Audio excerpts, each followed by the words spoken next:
Hey guys, Gunner Life here, bringing a video, and I'm really sorry I'm late for this one.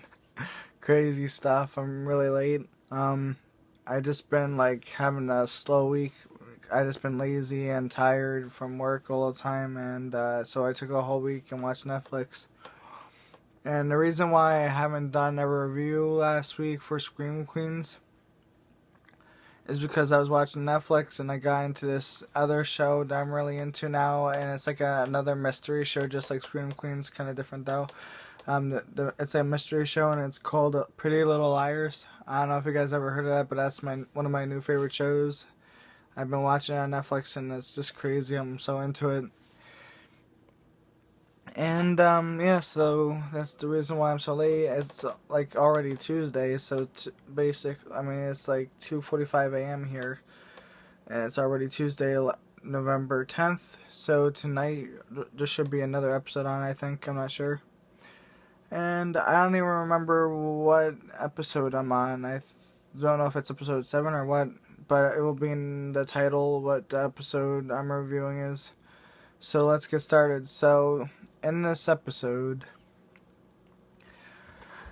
where do I start? Okay, so it starts out with Chanel and everyone having a funeral for Chanel number 2. And Chanel number 2 is so mad at Chanel. Chanel is so mad at Chanel number 2 that she like complains about her at the funeral and like says all these mean things about her at the funeral. So yeah, and then like what happens later on is they have a Ouija board, and they go to contact Michelle number 2, and like they I guess like what happened was Chanel number 2 was, they were talking to Chanel number 2. Chanel replied with the Ouija board, and I guess Chanel number 2 was saying that Chad's cheating on her or something like that, on Chanel. And what I guess later on, Chanel goes to talk to Chad, and Chad's in the room with a goat on the bed laying with him. And like I guess like it's pretty funny because they thought he was having jiggy time with the goat, but I guess the goat Chad tells the secret that he's lactose intolerant and the only milk he can drink is goat milk. So he's like rubbing the goat's belly until it starts squirting out milk and stuff. It's crazy. And it's like pretty funny. And this episode though is way different than any other episode that's aired so far of Scream Queens.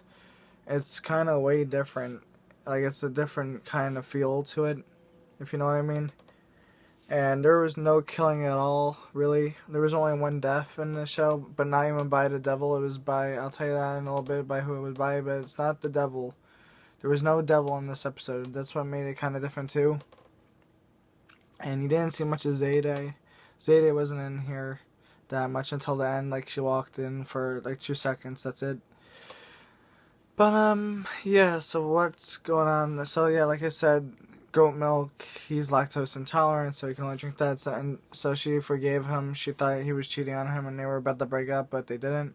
So then after that, they talked to Chanel again, and Chanel is screaming about Chanel number 2 on the Ouija board again. And what happens is I guess like somehow the Chanel number 6, which is Hester, and Chanel number 3, and I don't know, I think it's Chanel number 5, I'm not sure though. Let's see, let's make sure, cause I'm not sure. Where we go. Okay, Chanel number 3. It doesn't even tell ya. That's fun. Nope. Okay, well, Chanel number 5, Chanel number 3, and Chanel number 6, aka Hester. So yeah, that's it. So like, what's happening with those 3 girls is that they think that Chanel's the killer, so they want to kill Chanel. They were gonna have a sugar party and crush diamonds and this is what Hester's idea. They were going to crush diamonds to make it look like sugar and give it to Chanel. And she was like saying she's gonna swallow it. It's gonna cut through her esophagus or something like that. And I was like, what the hell? This girl's sick. She's got some crazy stuff going on in her head. I'm serious. But yeah. So later on, they figure out that she wasn't the killer because I don't know, like, I guess, like, they solved the problem. Hold on, but I'll tell you about that in a minute. Hold on. It's, like, all mixed up. So, what happens is, what's her name? Grace and, Pete go to investigate about stuff, like the murderer and stuff. They're trying to find the murderer still. And I guess, like, Miss Munch, the dean, she got arrested. So she gets put in I guess they thought she was the killer at first. So she gets arrested and she gets put in the loony bin.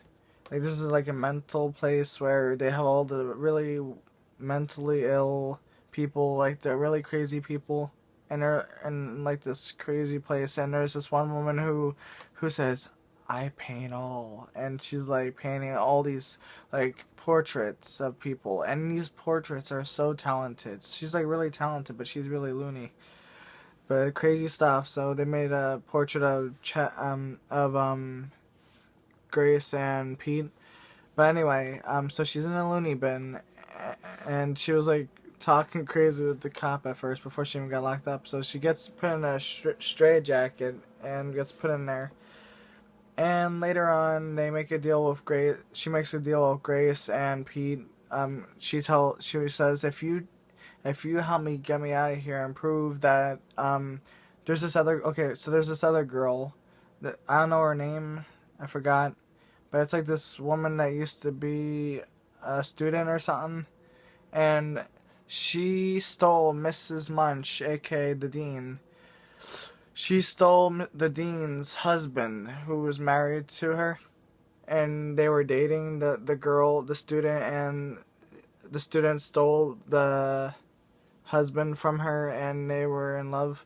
It was pretty weird, and the guy's crazy, and like so she walks in the house. I'm like reversing backwards from the video. It seems like. So this was like near the beginning, I guess, and so the girl, the student that stole the husband, was in the house. Like, she goes home and she sees that there's arrows of blood on the floor, and it directs her to where to go, and she sees like body parts like nailed into the wall and stuff. So she walks all the way up and says, right ahead. It was like not ahead, but it was like saying almost there, and then on the door it said right ahead. 3 different lines. And then she walks into that room, and there is a head of Mrs. Munch's ex-husband who got stolen by the student, and the head is inside a fish tank with nothing on it. It was just a ripped off head and crazy stuff. It was weird. And I guess then later on, Mrs. Munch was, like I said, Mrs. Munch was in there. The dean. The dean was in there, and she's like saying, if you help me prove that the girl who stole my husband is the murderer, then I will tell you about the baby. So, Grace and Pete go investigate, and they figure out that I guess there was a bitten sandwich that was the only evidence they had with DNA on it of who the killer would be. So I guess like they go into the place, like to break in to get the toothbrush that's there, and they give it to the cop, and it's the same DNA. The student who stole Mrs. Munch's husband had the same DNA as the killer of the husband, and she was very in love with this guy though, so that's crazy. And so what happens was,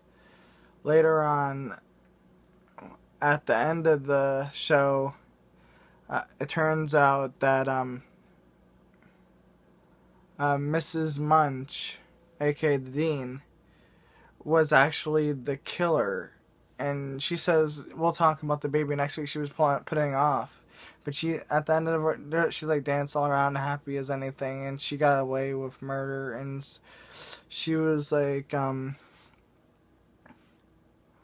know, she was like so happy because she put the girl in the loony bin. The girl was in a straitjacket, and like it was just crazy. She was freaking out. She was like, I loved him. I loved him. She was screaming at the top of her lungs. And she was in this glass container.